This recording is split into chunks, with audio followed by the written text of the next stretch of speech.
Cool stylish fans present सत्ता का संग्राम देख रहे हैं आप, और हम पहुंचे हैं अष्टमी के दिन, जिस दिन पूजा होती है, पर्व होता है एक ऐसी नगरी में, एक ऐसे क्षेत्र में जिसका अपना धार्मिक इतिहास है, जिसके इतिहास को इस देश के, इस दुनिया के करोड़ों लोग मानते हैं। और इन सब के बीच में, क्योंकि इस देश में चुनाव चल रहे हैं, तो जरूरी था कि इस लोकसभा क्षेत्र में भी आया जाए।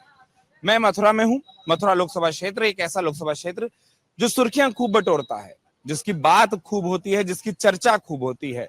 हर कोई जब यहाँ एक दूसरे से मिलता है तो राधे राधे कहता है, कृष्ण का नाम लेता है, राधा का नाम लेता है। लेकिन सियासत के दौर में, सियासत के दिनों में, चुनावी मौसम में किसका नाम लिया जा रहा है, कौन से मुद्दे हावी हैं, प्रभावी हैं, ये जानना भी बेहद जरूरी हो जाता है। और इसीलिए हमें लगा कि सुबह सुबह चाय पर चर्चा कर ली जाए। चाय आप लोगों ने मंगा ली है साहब। यूं तो मथुरा तीर्थ में कोई भी इंसान से उम्मीद की जाती है झूठ ना बोले, लेकिन एक चीज और कही जाती है कि जब सुबह कुछ दोस्त आपस में एक दूसरे को जानने वाले चाय पर चर्चा करते हैं तो बहुत ईमानदार चर्चा होती है। दिन में थोड़ा बहुत लाज लिहाज हो जाए वो बिल्कुल सच हो जाता है। तो चेहरे पर जो मुस्कुराहट आपके आई, उसी मुस्कुराहट के साथ हंसी खुशी में मैं थोड़ा सा ना मथुरा समझना चाहता हूँ। वहां से शुरू करते हैं कि मथुरा के क्या मुद्दे चल रहे हैं, क्या यहाँ पर जो तमाम उम्मीदवार हैं, किसी भी पार्टी दल के क्यों ना हो, किन चीजों पर बात हो रही है और मतदाता किस पर बात चाहता है। भाई साहब, अभी तो सिर्फ जब से टिकट घोषित हुई है सब लोगों की, अभी तक एक यही बात चल रही है कि जो भारतीय जनता पार्टी टिकट दी है हेमा मालिनी जी को, उसको लेके बड़ा रोष है कि क्या 18 लाख की जनता है यहाँ पे, इनको तीसरी बार उनको टिकट दी जा रही है। क्या मथुरा में लोकल आदमी 18 लाख में एक भी ऐसा आदमी नहीं, एक महिला ऐसी नहीं जिसको सांसद की टिकट दी जाए? क्या भारतीय जनता पार्टी जितने कार्यकर्ता हैं, नेता हैं, जिला स्तर से लेके प्रदेश स्तर के, क्या वो केवल टाट पट्टी उठाने के लिए रह गए, झंडा लेने के लिए चले रह गए, बैनर लगाने के लिए रह गए? मतलब सिर्फ यही बात कि चुनाव, मतलब 15 साल पूरी मेहनत करवाते हैं और जब चुनाव में टिकट देने का नंबर आया था, कोई बुआ जी आ जाते, कोई फूफा जी बाहर से लाके सिर पे बैठा देते हैं कि साहब ये है, इन्हें लड़ाई है। क्यों साहब? मथुरा जनता लोकल बेवकूफ है। हम तो नहीं देंगे वोट साहब। हम तो यहाँ के लोकल जो प्रत्याशी होगा, जो हमारे मन को भरेगा, हम उसको देंगे। क्या नाम हुआ साहब आपका? गवेंद्र प्रताप सिंह। साहब ये बताइए, जैसा आपने कहा, आपको लगता है कि लोकल प्रत्याशी बाकी पार्टियों के मैदान में है और एक पार्टी से गलती हुई है? नहीं, मैं ये नहीं कह रहा।